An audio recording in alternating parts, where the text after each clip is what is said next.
अरे अरे मेरे प्यारे बच्चों, तुम्हारी मम्मा तुम्हारे लिए खाना लेके आएगी। तब तक कोई शैतानी मत करना और मेरे आने तक इस घर में ही रहना। कोई भी यहाँ से बाहर नहीं निकलेगा, बाहर बहुत ही खतरा है। ठीक है मम्मी, हम लोग बाहर नहीं जाएंगे, आपका आने का इंतज़ार करेंगे। ये उसकी मम्मा का नाम था टूनी। टूनी जंगल में जाती है और उसे खाने में अंगूर दिखते हैं।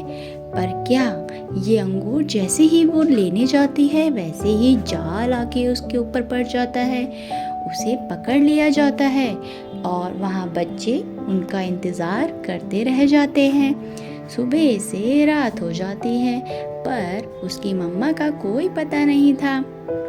अगले दिन वहाँ से नीलू चिड़िया गुजरती है। नीलू चिड़िया का रंग नीला था और वह उसके घर के आगे रुक जाती है। अरे ये बच्चों की आवाज़ कहाँ से आ रही है? मुझे इनका पता लगाना चाहिए, पता नहीं बच्चे किसके हैं। तो वह उनके घर के बाहर आके बोलती है, बच्चों दरवाज़ा खोलो, मैं तुम्हारे लिए खाना लेके आई हूँ। तो सारे बच्चे घर दरवाज़ा खोल देते हैं और क्या, नीलू चिड़िया देख के बहुत अचंभित हो जाती है।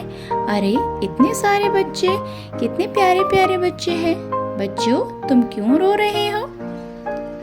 आंटी आंटी, हमारी मम्मी हमारे लिए खाना लेने गई थी पर अभी तक 1 दिन हो चुका है, वापस नहीं आई है। हमें बहुत जोर से भूख लग रही है। अरे बच्चों ये देखो मेरे पास अंगूर है, इन अंगूरों को खा के अपनी भूख मिटा लो। तो सारे बच्चे अंगूर देख के बहुत ही खुश होते हैं और उस पर झपट्टा मारते हैं और अंगूर सारे खा जाते हैं। पर अब उस चिड़िया को उन बच्चों की फिक्र होने लग जाती है, क्योंकि उस जंगल में कालू नाम का राक्षस रहता था।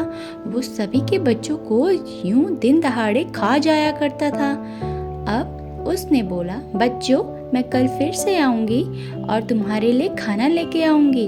जब तक तुम्हारी मम्मी नहीं आ जाती मैं तुम्हारी देखभाल करूंगी और मेरे अलावा इस गेट को किसी के लिए मत खोलना। ठीक है आंटी, हम किसी के लिए गेट नहीं खोलेंगे। इतना कहकर वह उन बच्चों के लिए खाना लेने फिर से चली जाती है। अब वह अगले दिन फिर आती है पर कालू को इस बात का पता चल जाता है। अरे ये तो इसके बच्चे हैं ही नहीं, इसके बच्चे तो कहीं और होंगे। ये तो टूनी चिड़िया के बच्चे हैं पर ये इनकी देखभाल क्यों कर रही है? इसका मतलब टूनी चिड़िया का कोई अता पता नहीं है। अब मुझे इन बच्चों को खा लेना चाहिए। फिर कालू कौवा उन बच्चों को खाने की अलग अलग तरकीबें सोचता है और एक दिन उनके घर के आगे खटखटाने लगता है। बच्चों मैं कालू मामा तुम्हारा मामा हूँ, इस गेट को खोलो, मैं तुम्हारे लिए बहुत सारे खाने की चीजें लाया हूँ। नहीं मामा अंकल नहीं, हम गेट नहीं खोलेंगे, हमारी आंटी ने गेट खोलने के लिए मना किया है। आप वहीं सामान रख दीजिए और चले जाएं।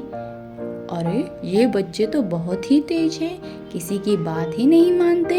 इसका मतलब मुझे आवाज़ चेंज करके इनसे बात करनी पड़ेगी। अरे बच्चों मैं तुम्हारी आंटी, गेट खोलो।